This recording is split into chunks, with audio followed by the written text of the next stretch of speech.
Assalamualaikum warahmatullahi wabarakatuh. Selamat siang semuanya. Yang terhormat kepada Pak Rahmat Taufik selaku dosen pengampu dari mata kuliah Psikologi Anak serta rekan-rekan semuanya. Perkenalkan, nama saya Melinda Dia Permatasari selaku moderator dari presentasi kali ini. Dalam hal ini, kelompok kami akan menyajikan materi tentang perkembangan kognitif anak. Sebelum memulai diskusi dan presentasi, berikut saya memperkenalkan nama-nama dari anggota kelompok.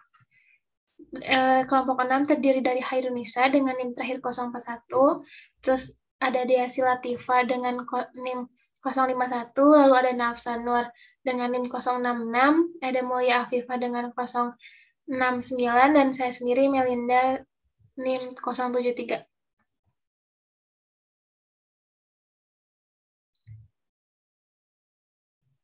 Baik, kita masuki sesi presentasi. Yang pertama itu ada definisi perkembangan kognitif anak yang akan dibacakan oleh Deasi. Kepada Deasi, saya persilakan. Baik, terima kasih moderator. Di sini saya akan menjelaskan definisi dari perkembangan kognitif anak. Perkembangan kognitif sering dianggap sebagai perkembangan kecerdasan. Perkembangan kognitif merupakan dasar dari perkembangan intelektual anak. Pada anak usia dini, pengetahuan masih bersifat subjektif dan akan dikembangkan sebagai tujuan saat mencapai tahap perkembangan remaja dan dewasa. Hal ini sesuai dengan pengamatan yang dilakukan oleh Piaget, seorang ahli biologi dan psikologi Swiss yang mengatakan anak-anak dapat menunjukkan berbagai pengaruh pada relativitas dunia sejak lahir hingga dewasa. Menurut Piaget, perkembangan kognitif terjadi melalui suatu proses yang disebut dengan adaptasi. Selain itu, kognitif anak dapat dipahami sebagai kemampuan memahami hal-hal tertentu. Perkembangan kognitif seorang anak dapat mengacu pada kemampuan anak untuk memahami sesuatu. Sekian dari saya, dikembalikan ke moderator. Oke, terima kasih kepada Dasi. Selanjutnya ada faktor yang mempengaruhi perkembangan kognitif anak akan dibacakan oleh Hairunisa. Dipersilakan. Baik, terima kasih moderator. Saya akan menjelaskan tentang faktor yang mempengaruhi perkembangan kognitif anak. Yang pertama ada faktor hereditas atau keturunan. Teori hereditas atau nepotisme yang dipelopori oleh seorang ahli filsafat Schopenhauer berpendapat bahwa manusia lahir sudah membawa potensi-potensi tertentu yang tidak dapat dipengaruhi oleh lingkungan. Lalu yang kedua ada faktor lingkungan. Berdasarkan pendapat Locke, taraf intelijensi sangatlah ditentukan oleh pengalaman dan pengetahuan yang diperolehnya dari lingkungan hidupnya. Lalu yang ketiga ada faktor kematangan. Tiap organ atau fisik maupun psikis dapat dikatakan matang jika telah mencapai kesanggupan menjalankan fungsinya masing-masing. Kematangan berhubungan erat dengan usia kronologisnya atau usia kalender. Lalu yang keempat, ada faktor pembentukan. Pembentukan ialah segala keadaan di luar diri seseorang yang mempengaruhi perkembangan intelijensi. Lalu faktor yang kelima, ada faktor minat dan bakat. Minat mengarahkan perbuatan kepada suatu tujuan dan merupakan dorongan untuk berbuat lebih giat dan lebih baik lagi. Adapun bakat diartikan sebagai kemampuan bawaan, sebagai potensi yang masih perlu dikembangkan dan dilatih agar dapat terwujud. Lalu, faktor yang terakhir ada faktor kebebasan. Kebebasan yaitu keleluasaan manusia untuk berpikir divergen atau menyebar, yang berarti bahwa manusia memilih metode-metode tertentu dalam menyelesaikan masalah-masalahnya. Saya kembalikan ke moderator. Terima kasih kepada Hairunisa. Selanjutnya ada tahap perkembangan usia menurut Jan Piaget yang akan dibacakan oleh saya sendiri dan Mulia Afifah. Di tahap perkembangan usia ini ada tahap sensori motor, tahap praoperasional, tahap konkret, dan tahap yang keempat. Oke, di sini ada tahap yang pertama itu tahap sensori motor. Tahap sensori motor itu dari usia 0 sampai 1,5 tahun. Pada tahap ini, bayi baru belajar tentang diri mereka sendiri dan dunia mereka melalui indera yang sedang berkembang, serta melalui aktivitas motor. Aktivitas kognitif terpusat pada aspek alat indera sensori, dan gerak motor. Artinya, dalam peringkat ini, anak hanya mampu melakukan pengenalan lingkungan dengan melalui alat darinya dan pergerakannya. Yang kedua ada tahap praoperasional, usianya dari 1,5 sampai dengan 6 tahun. Pada tingkat ini, anak telah menunjukkan aktivitas kognitif dalam menghadapi berbagai hal di luar dirinya. Aktivitas berpikirnya belum menyampai sistem yang terorganisasi. Anak susah dapat memahami realitas di lingkungan dengan menggunakan tanda-tanda dan simbol. Hal-hal ini ditandai dengan ciri transductive reasoning, ketidakjelasan hubungan sebab akibat, animisme, artificialism, perceptually bound, mental experiment, dan centration.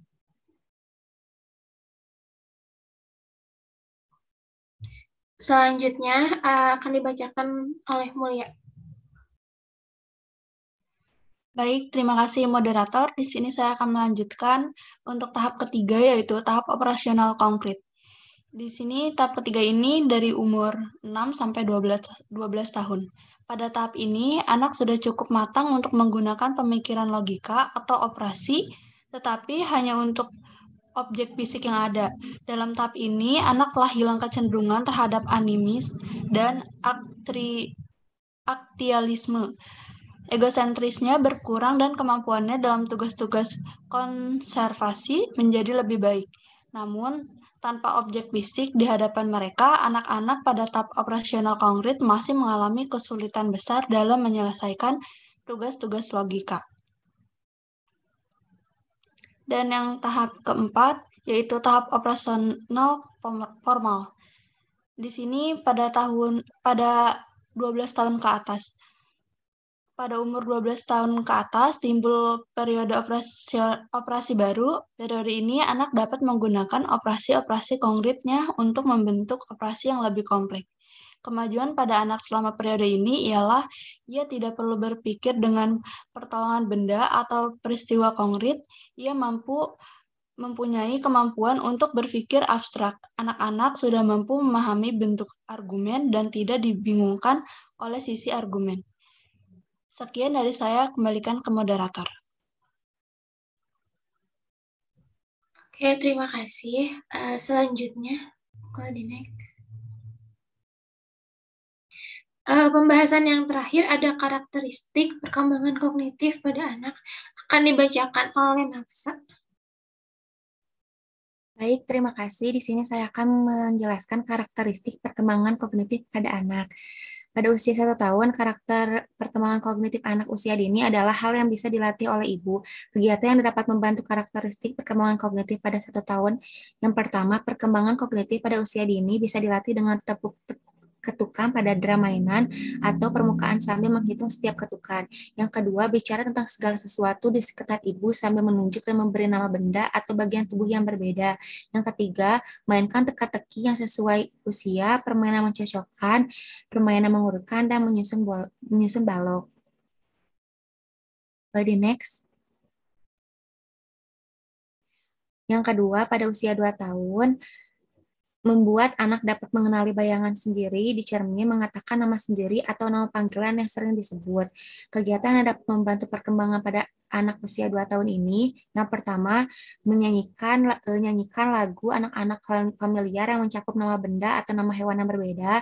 Yang kedua, melatih menyanyikan lagu alfabet. Yang ketiga, beri pertanyaan pada si anak yang akan melatihnya mencari jawaban dan solusi sendiri.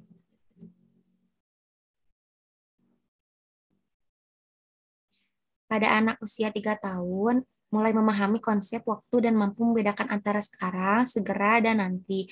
Kegiatan yang dapat membantu perkembangan keterampilan kognitif anak yang berumur 3 tahun. Yang pertama, bantu si anak memiliki pemahaman terkait kata dan benda. Yang kedua, perkenalkan nama-nama hari dengan bernyanyi.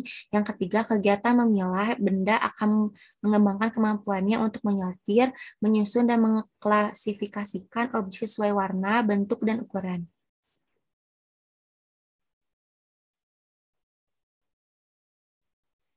Di usia 4 tahun ini, keterampilan memecahkan masalah menjadi lebih efektif, misalnya mulai dapat melakukan hipotesis, menguji, menganalisis, dan mengevaluasi setiap tugas yang ada.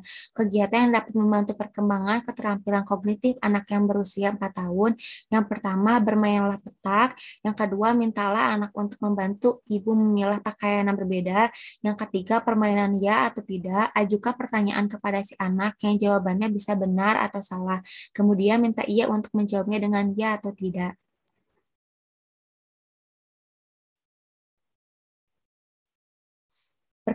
Perkembangan kognitif pada anak usia 5 tahun, masa prasekolah adalah di mana ia mengalami pertumbuhan dan perkembangan yang cepat, terutama pada kemampuan berpikir. Kegiatan yang pertama, di usia 5 tahun, mulai permainan tebak-tebakan. 2, mainkan permainan yang mana yang tidak termasuk. Yang ketiga, tawarkan pada anak puzzle yang menantang yang mengharuskan untuk berpikir secara mandiri.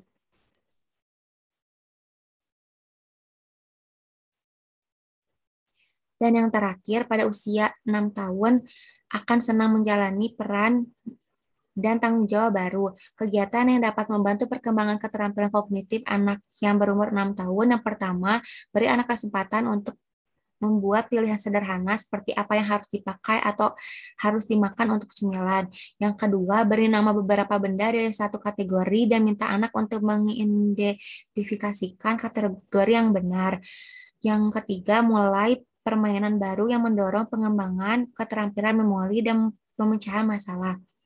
Baik, saya kembalikan kepada moderator. Oke, terima kasih. Demikian tadi presentasi maupun penjelasan dari kelompok kami. Saya sebagai moderator mohon maaf atas kekurangannya dan terima kasih untuk perhatiannya. Wassalamualaikum warahmatullahi wabarakatuh.